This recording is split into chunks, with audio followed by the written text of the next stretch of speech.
Vous parlez français? Hein? Moyen parler français?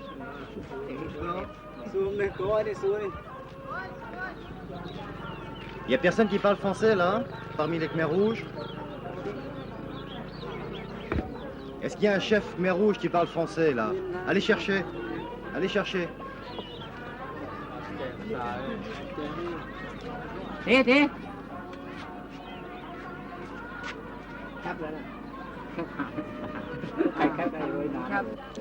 Des barbelés qui tracent au fond une frontière bien formelle, puisqu'il y a quelques jours encore, les frontaliers cambodgiens venaient en Thaïlande, ici où nous sommes, et les frontaliers thaïlandais allaient au Cambodge. Maintenant, c'est fini. Les Khmers rouges sont de l'autre côté, ils ont fermé la frontière, et cette barrière de barbelés n'est plus formelle, elle est réelle. C'est la frontière entre la Thaïlande et le Cambodge, Khmer rouge.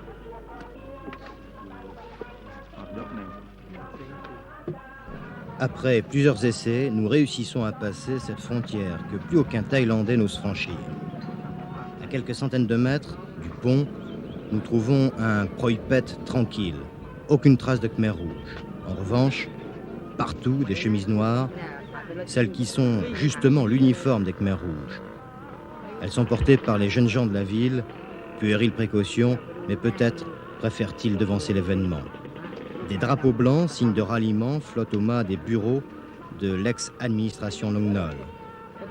600 mètres après la frontière, des civils nous arrêtent. Interdiction d'aller plus loin. Au bout de 10 minutes, une camionnette apparaît. À l'arrière, quelques Khmer rouges, fusils mitrailleurs américains aux côtés. Ce sont les premiers Khmer rouges que nous voyons. 5 minutes après, une 404 break arrive, 8 ou 9 Khmer rouges entassés à l'intérieur. Nous ne pouvons que filmer discrètement. Dans l'ordre, nous assistons à l'entrée des premières unités Khmer rouges dans ce petit village frontalier. Des cadres politiques ou des officiers, aucun signe distinctif ne les différencie, se dirigent vers la frontière thaïlandaise. Entraînés par le mouvement, nous les suivons. Confusion, discussion générale, les guérilleros Khmer rouges, pour la plupart très jeunes, nous regardent d'une façon peu engageante. Je réussis doucement à repartir du côté thaïlandais. Jackie Kargayan, Jean Enaf restent bloqués. Les responsables Khmer rouges leur interdisent de partir. L'attente pour eux commence. Kargayan et Enaf, sans perdre leur sang-froid, malgré leur semi-état d'arrestation, continuent à faire tourner leur appareil. Ils tournent, comme on dit, au jugé.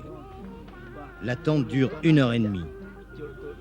Tout d'un coup, pourquoi, on ne le sait pas, les Khmer rouges acceptent qu'ils parcourent les 300 mètres qui nous séparent. Ils ont le droit de repartir, de passer du côté thaïlandais. Simultanément, ceux des Khmer rouges, qui semblent être les responsables, les suivent jusqu'au pont qui matérialise la frontière, et là, spontanément, un curieux dialogue s'engage entre ces guérilleros maculés de boue, fatigués, les traits tirés, qui viennent à peine de prendre possession de cette petite ville. Le dialogue s'engage entre les Khmer rouges et les civils thaïlandais tiraillés entre deux sentiments, l'inquiétude et l'envie de fraterniser. Et puis, le naturel revient au galop, des mains se tendent, timidement d'abord, et puis de plus en plus nombreuses, et même celui qui se montrait le gardien le plus farouche, qui ne voulait pas laisser partir le caméraman, vient lui serrer la main.